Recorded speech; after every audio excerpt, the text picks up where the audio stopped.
Somewhere in your family, there is almost certainly a story about a name that used to be something else, and the version everyone tells at Thanksgiving is almost certainly wrong. An estimated 40% of Americans alive right now are descended from someone who passed through Ellis Island. 40%. Sit with that for a second, because it means the story you're about to hear isn't some niche corner of history. It's quite possibly sitting directly inside your own bloodline, whether you've ever thought about it or not. A viewer messaged me a few weeks ago and told me her great-grandfather's name had been Kowalczyk in Poland and somehow became Kelly by the time he reached Pennsylvania. And she'd spent years assuming some tired immigration officer just butchered it on the spot, wrote down whatever he thought he heard, and sent her family off into America with a name that wasn't really theirs. That's the story almost everyone tells. It is, for almost everyone, not what actually happened. And by the end of this video, you're going to understand exactly who was really responsible for changing your family's name when it likely happened, and why the true version is honestly a far more human and far more interesting story than the myth it replaced. Quick thank you, before we get into it, to everyone supporting this channel.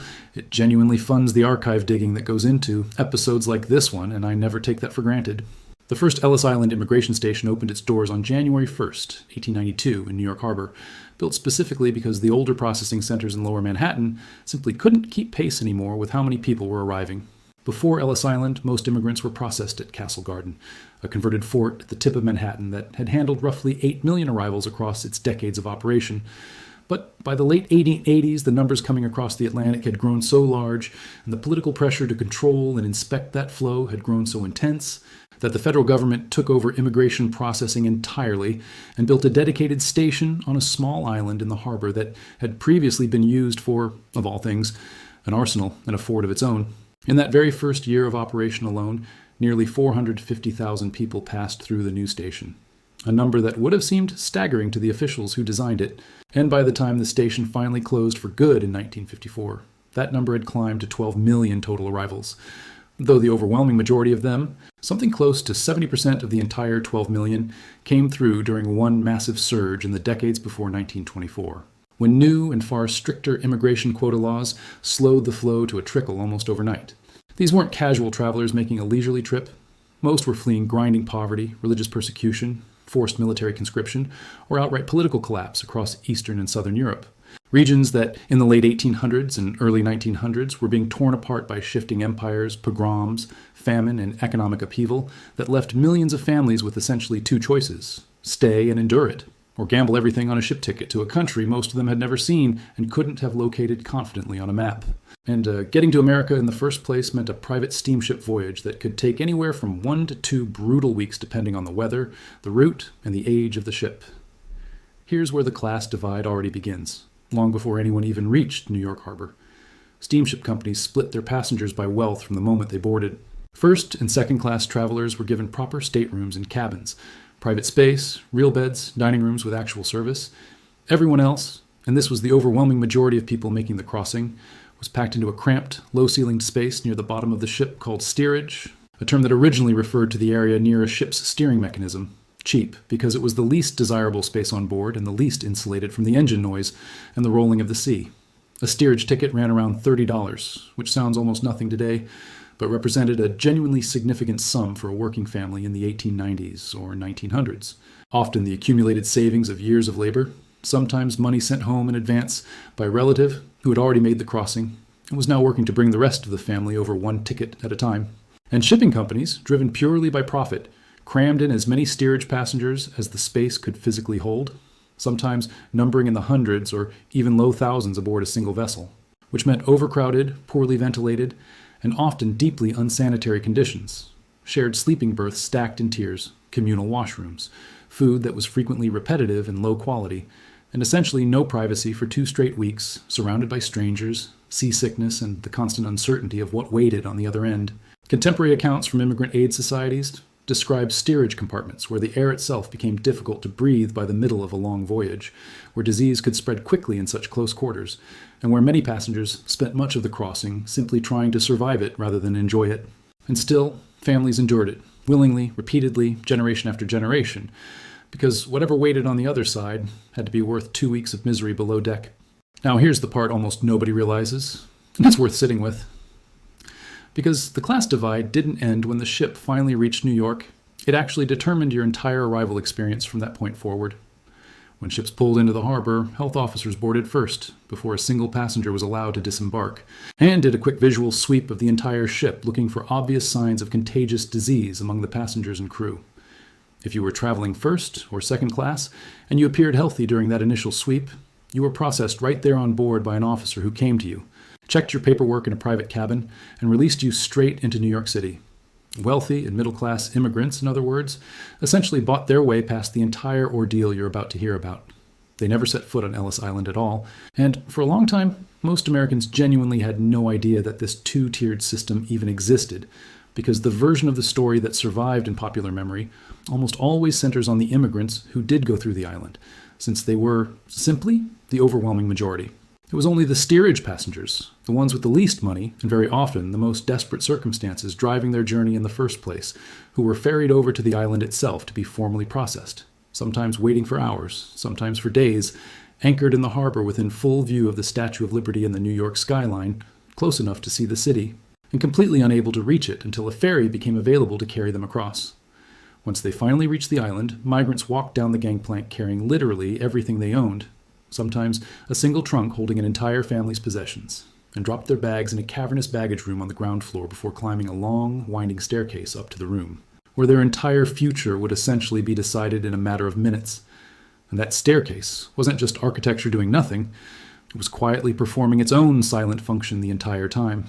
Doctors stood on the floor above at the top of the stairs, watching every single person climb, because the way someone climbed those stairs, their breathing, a limp, a hand pressed against a railing for support, a labored gait, could flag a potential health problem before a single word was exchanged between doctor and patient. This technique became known informally among the medical staff as the 6-second physical, and it began before the formal exam even started, purely from observation. The room at the top of that staircase was called the Registry Room, nearly 20,000 square feet of open floor space beneath ceilings that rose 56 feet overhead. And it earned the nickname the Great Hall for exactly that reason.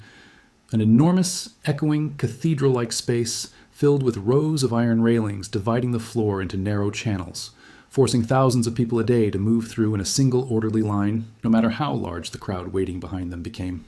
This was the room. This was where it all happened, where a family's entire future in America could be decided in the time it took to walk from one end of a railing to the other. The first checkpoint inside that hall was brutally fast. A 6-second physical exam performed by a uniformed doctor standing directly in the line, watching each person's face, eyes, hands, and posture as they walked past. Doctors were trained to look for a specific list of visible conditions, and if anything at all raised a concern, they marked the person's clothing with chalk, right there on the spot, using a simple letter code that the entire staff understood at a glance. A large L meant possible lameness. An X inside a circle could indicate a suspected mental condition. An E flagged the eyes specifically, and eye exams were treated with particular seriousness. Doctors used a small metal instrument called a button hook to gently lift and examine each eyelid, checking specifically for trachoma, a highly contagious bacterial eye infection that spread easily in the crowded conditions of steerage and could, left untreated, eventually blind up to 3/4 of the people who contracted it. Trachoma alone accounted for a significant share of all medical detentions and a large share of all medical deportations at Ellis Island, making that single button hook exam one of the most feared moments of the entire process for many arriving immigrants, an instrument they had likely never seen or heard of before that exact morning. If you were marked with chalk, you were pulled out of the main line and taken to a separate holding area for a more thorough secondary examination, sometimes conducted by a panel of doctors rather than just one. And this secondary exam could take anywhere from a few extra minutes to several additional hours depending on how busy the island was that day. If you cleared the initial 6-second exam without a mark at all, which the vast majority of people did, you moved directly onto the part of the process that actually decided your name, and almost nobody realizes this is where the real story actually lives. Immigration officers working the legal inspection line at Ellis Island were not writing down names from scratch based on whatever they thought they heard through a thick accent. They were checking each passenger against a manifest that had already been created back at the port of departure in Hamburg, in Bremen, in Naples, and Liverpool, wherever the ship originally set sail from. And that manifest was very often filled out by shipping company clerks working in or near the immigrant's own native language and script, weeks before that person ever set foot on American soil. Officers at Ellis Island asked 29 standardized identifying questions during the legal interview, often through a staff interpreter fluent in the arriving passenger's language, and they were literally comparing the spoken answers against that existing paperwork sitting in front of them on the desk. If your answers didn't match what was already written down, your name, your occupation, your intended destination, the amount of money you were carrying, that mismatch was treated as a red flag that could get you detained for further review, not an invitation for the officer to casually improvise a new spelling on the spot. The interview itself could take as little as 2 minutes for a straightforward case, and the vast, overwhelming majority of people passed straight through the stage and were simply issued a landing card carrying the name already recorded on the manifest. A name that was, yes, sometimes misspelled, but misspelled back at the port of origin by a clerk transcribing an unfamiliar Eastern European or Mediterranean language into Latin letters for what may have been the very first time that clerk had ever attempted that particular name, weeks or even months before the immigrant in question ever laid eyes on Ellis Island at all. Historians and archivists at the National Archives who have spent careers combing through these original manifests have found remarkably few documented cases of officers unilaterally renaming anyone during the actual inspection process. And Ellis Island's own historical foundation has spent years actively trying to correct the popular myth for exactly this reason, because the paper trail simply doesn't support it the way the family stories do. So if your family's name genuinely changed somewhere along the way, and for a huge number of American families it absolutely did, the person who actually changed it almost certainly wasn't a rushed immigration officer standing in the Great Hall with a pen in hand. It was, very often, the family itself, sometime in the years and decades that followed arrival, quietly and deliberately softening, shortening, or fully translating a name that got them stared at in a schoolyard, passed over for a job, mocked by a landlord, or simply exhausted to keep spelling out letter by letter to Americans who made it very clear which names they found easier to say. Sometimes it happened in a single generation, on a father who arrived as Kowalczyk, registering his children for school as Kelly the very next year. Sometimes it happened slowly, drifting across 2 or 3 generations as spelling shifted a little at a time on tax forms, draft cards, and marriage licenses, until the original version had quietly disappeared from use entirely, still sitting untouched on a manifest in an archive. Nobody in the family had thought to check in decades. Quick pause here, because that distinction matters more than it might sound like it should. This is exactly the kind of correction this channel exists to dig up. The gap between the story everyone repeats at holiday dinners and the story the actual surviving records support. If you want your own family's arrival traced properly, ship manifest and all, subscribing tells us to keep making videos like this one. It costs nothing, and it's genuinely the only signal we get about which family histories to chase down next. For the smaller number of people who didn't pass through cleanly, either flagged during that 6-second medical exam or flagged during the legal interview for a document mismatch or an unclear answer, the stay on the island could stretch on far longer than 2 minutes. Detained passengers were held in dormitory-style rooms on the island itself, separated by sex, except for young children who stayed with their mothers. And depending on the severity of the case, detention could last overnight, several days, several weeks, or in genuinely difficult cases, several months, while a case worked its way through review, appeal, and sometimes a formal hearing before a board of special inquiry. Detainees were fed, housed, and in the case of medical detentions, treated on the island's own hospital complex, which, at its peak, was one of the largest public health facilities in the entire country, staffed around the clock, and equipped to handle everything from contagious disease to childbirth, since a meaningful number of babies were actually born on Ellis Island itself over the decades the station operated. Some detained cases were eventually cleared and admitted once the concern in question was resolved, a course of treatment completed, a missing document located, a sponsor located and confirmed. Others, after review, were formally denied entry and sent back to the country they had come from entirely free of charge. The shipping company that had brought them, under federal regulation, was required to cover the cost of the return voyage, since they had accepted payment to bring the passenger in the first place. But here's the number that genuinely surprises almost everyone who hears it for the first time. Only about 2% of the 12 million people processed through Ellis Island across its entire 62 years of operation were ever actually deported. 2%. The image many of us carry in our heads of desperate families being turned away in large numbers after crossing an entire ocean simply doesn't match what the surviving federal records actually show.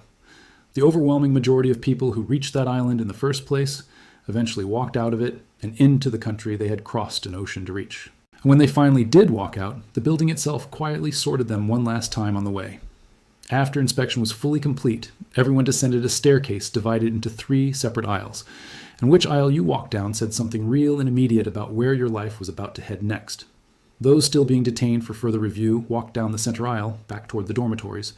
Those heading directly into New York City itself, or continuing on north toward New England, walked down the aisle on the left.